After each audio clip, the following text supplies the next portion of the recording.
With permission, Mr. Speaker, I would like to update the House on the incident in Salisbury and the steps we are taking to investigate what happened and to respond to this reckless and despicable act. Last week, my right honourable friends, the Foreign and Home Secretaries, set out the details of events as they unfolded on Sunday the 4th of March. I am sure the whole House will want to once again pay tribute to the bravery and professionalism of our emergency services and armed forces in responding to this incident, as well as the doctors and nurses who are now treating those affected. Our thoughts, in particular, are with Detective Sergeant Nick Bailey, who remains in a serious but stable condition. In responding to this incident, he exemplified the duty and courage that define our emergency services and in which our whole nation takes the greatest pride.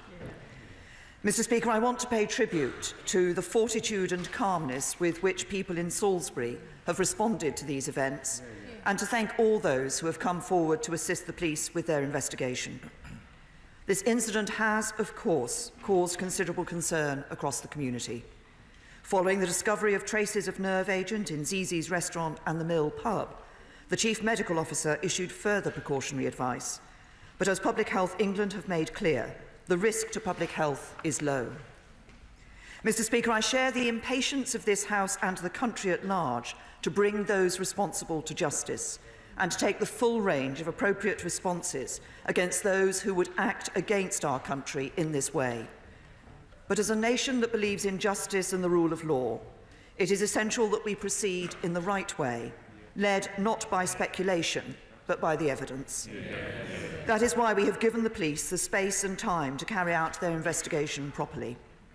Hundreds of officers have been working around the clock, together with experts from our armed forces, to sift and assess all the available evidence, to identify crime scenes and decontamination sites, and to follow every possible lead to find those responsible. That investigation continues, and we must allow the police to continue with their work. This morning I chaired a meeting of the National Security Council in which we considered the information so far available. As is normal, the Council was updated on the assessment and intelligence picture, as well as the state of the investigation.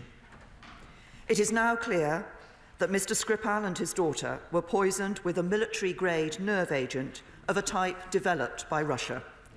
This is part of a group of nerve agents known as Novichok. Based on the positive identification of this chemical agent by world-leading experts at the Defence Science and Technology Laboratory at Porton Down, our knowledge that Russia has previously produced this agent and would still be capable of doing so, Russia's record of conducting state-sponsored assassinations, and our assessment that Russia views some defectors as legitimate targets for assassinations, the government has concluded that it is highly likely that Russia was responsible for the act against Sergei and Yulia Skripal. Mr. Speaker, there are therefore only two plausible explanations for what happened in Salisbury on the 4th of March. Either this was a direct act by the Russian state against our country, or the Russian government lost control of its potentially catastrophically damaging nerve agent and allowed it to get into the hands of others. This afternoon, my right honourable friend, the Foreign Secretary, has summoned the Russian ambassador to the Foreign and Commonwealth Office and asked him to explain which of these two possibilities it is, and therefore to account for how this Russian-produced nerve agent could have been deployed in Salisbury against Mr. Skripal and his daughter. My right honourable friend has stated to the ambassador that the Russian Federation must immediately provide full and complete disclosure of the Novichok programme to the Organisation for the Prohibition of Chemical Weapons, and he has requested the Russian government's response by the end of tomorrow. Mr. Speaker, this action has happened against a backdrop of a well-established pattern of Russian state aggression. Russia's illegal annexation of Crimea was the first time since the Second World War that one sovereign nation has forcibly taken territory from another in Europe. Russia has fomented conflict in the Donbass, repeatedly violated the national airspace of several European countries, and mounted a sustained campaign of cyber espionage and disruption. This has included meddling in elections and hacking the Danish Ministry of Defence and the Bundestag, among many others. During his recent State of the Union address, President Putin showed video graphics of missile launches, flight trajectories and explosions, including the modelling of attacks on the United States with a series of warheads impacting in Florida.